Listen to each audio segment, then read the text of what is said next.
Advantage, ito yung advantage na tatrabaho ka sa hotel kasi merong mga naiiwan na hindi pa bukas.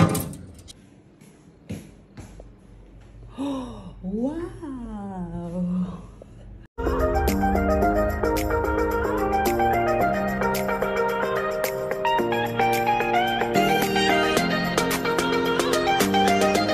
Hi guys! A day in my life as taga-kuskus ng kubita dito sa Italia. Dito, joke lang guys. So, a day in my life tayo ngayon guys, no? Kasi wala na akong may video, no? So, mag-video na lang muna tayo ngayon guys. O, pabuksan natin. Marami pa din itong naiiwan ng mga, ano yun, so, yung mga ganito, yung mga ganito na, ang mga naiiwan na, mga, ayan. Siyempre, hindi naman natin yan itatapon, no? Marami pa yung laman. Oh, puno pa, halos puno pa. Mabigat, pang bata. So, maganda ito para kay Isabel. So, dadalhin natin yung ganyan, guys. And meron din na yung mga naiiwan sa fridge. Pakita ko sa inyo, guys. Advantage. Ito yung advantage na tatrabaho ka sa hotel kasi merong mga naiiwan na hindi pa bukas. Siyempre, hindi natin yan itatapon, oh. Ayan, puno pa yan, guys. Hindi yan bukas, oh. Pakita ko sa inyo, ha. Make sure talaga na hindi siya bukas. Hindi po siya bukas, no. Siyempre, hindi yan natin itatapon, no. Bakit ba natin yan itatapon? Mahal-mahal yan. And, wait lang. Ito din, hindi din yan bukas, guys. Ito, hindi din siya bukas. Ito, bukas na siya, pero syempre, tatanggalan mo lang naman yung dulo niya, no? Ayan, hinati lang nila, guys, pero hindi yan kinain. Ayan, tanggalin mo lang yung dulo niyan. And ito din naman, wala din hindi siya bukas. Handa, kadami-dami man ito, eh. Yoster, hotdog. Ito yung hotdog, ano siya, guys? Diba? And meron pa rin sila, guys, iniwan. Hindi din ito bukas. Hindi din bukas. Bakit man natin ito iiwan, eh? Yun yung advantage talaga sa trabaho dito, guys.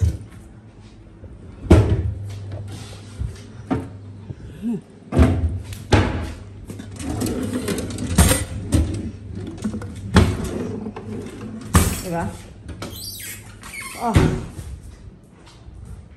Minsan nag-iwan sila ng pera, minsan may ano pa yan, may paliter. May paliter pa yan sila. Bukas natin yung ano, guys. Aircon kasi super init.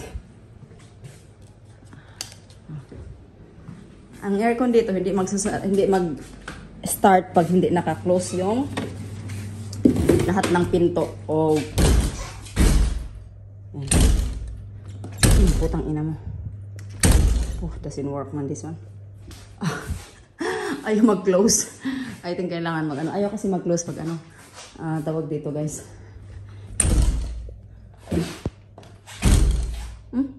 Ayaw nga. Bakit? Kailangan tayo siyang i-press. Gano'n. Saan naman ito, okay. Hindi pala naka... Ayun. Tapos ano, guys, And syempre, hindi yan siya mag-start kasi nasa 30. Kailangan nating ilagay sa 15 para gumana yan. Ang init kaya. Ang init magtrabaho, no? So, naghintay-hintay ako ng matagal. Akala ko hindi pa sila nag-check out. Naghintay pa ako hanggang alas 10, alas 8:45 ko nandito na ako, guys. Naghintay ako ng alas 10 kasi yung check out dito na yan. Akala ko kasi may tao pa sa loob kaya hindi ko binuksan. And hindi din ako nagre-rain kasi syempre 10 AM kasi yung check out dito. And nag-check out na pala sila, guys. Kaya ang gagawin natin ay naiinis ako pag yung tinatanggal nila lahat ng mga cover ng mga pillows, ng bed. And ang gagawin natin is, siyempre, ilalagay natin dito. No? Kasi ilalagay natin ito sa bahay.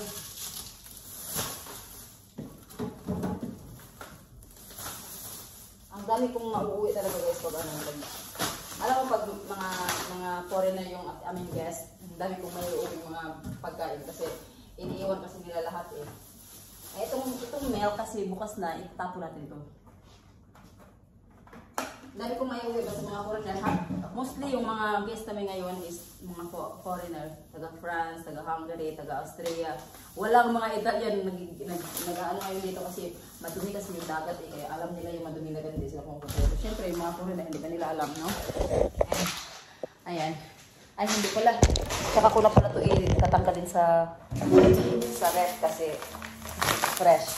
So, tanggalin mo. May natin ito tanggalin. Lagyan mo natin sa loob, guys. Saka natin sa yan. Kasi meron pa akong dalawang malalaking apartment na bibilin siya, no? So, lagyan mo natin ito dito.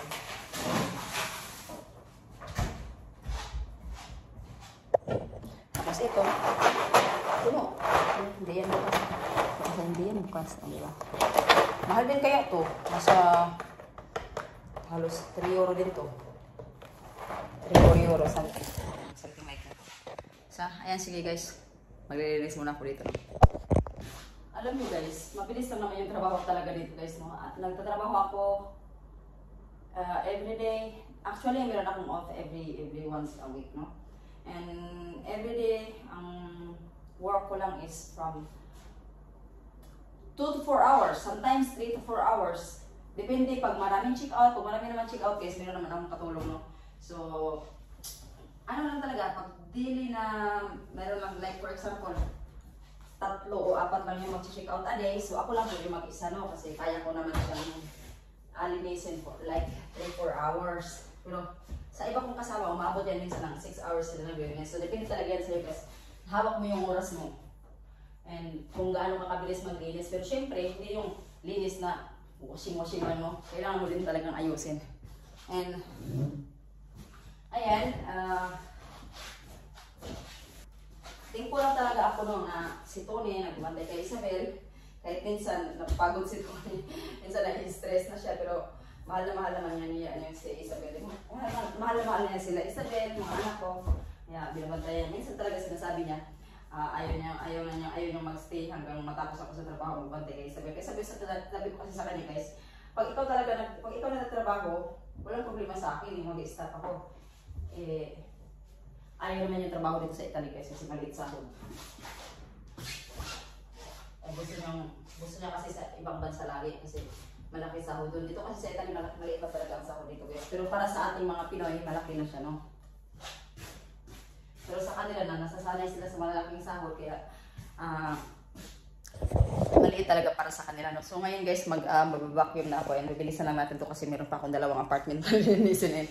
Kailangan makarating ako ng bahay ng mga 1 o'clock, at least 1 o'clock. Sige guys, see you later. Ay, na-stress ako dito guys sa kabilang flat kasi tingnan mo. Tinanggal yung kabilang mattress doon sa kabila. Nilipat. Ngayon, bubuhatin ko niyan ngayon. Ang bigat-bigat niyan. Ang bigat kasi itong mattress na to, hindi gaya nito. Oh. Yan, oh. Pinalit dito guys. Oh. Yan, pinalit. Yan yung blow. Ito kasi magaan. Yung blow, super tigas, super, tawag dito, super, bigat nun. Ubos na yung energy ko dito eh. Kakainis. Dumi-dumi pati, naiinis ako. Naiinis ako pag madumi yung iniiwan na apartment. Okay, guys. Ilagay ko muna dito guys kasi na-stress na. Na-stress na ako. Ay, ciao. Diyan talagang buhay. Ay, stress na ang lula nyo guys. Ayan, meron na naman ng ice cream. Ang daming iniwan guys. 8 pirasong ice cream. Ayan. Dami. Ito siya. Ilagay natin ito sa fridge para hindi siya masisira. Yung iba nilagay ko na sa baba kasi hindi magkasulit dito.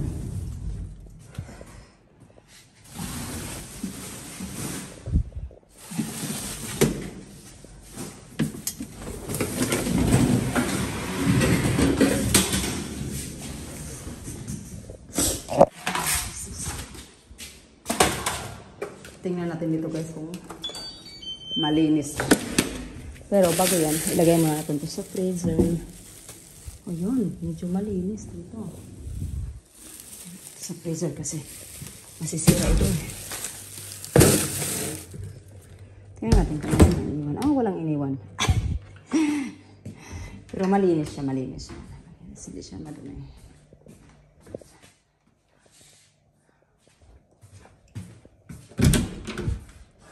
Okay, malinis. Wow! Ang nakalagay, Perpolizia. Grazie. Para sa naglilinis. Ayan. Sabi niya, para sa naglilinis, thank you. O, 10 euro. Tik-tik ang 600 pesos. And meron pang, wow, they are very good. They are, ano,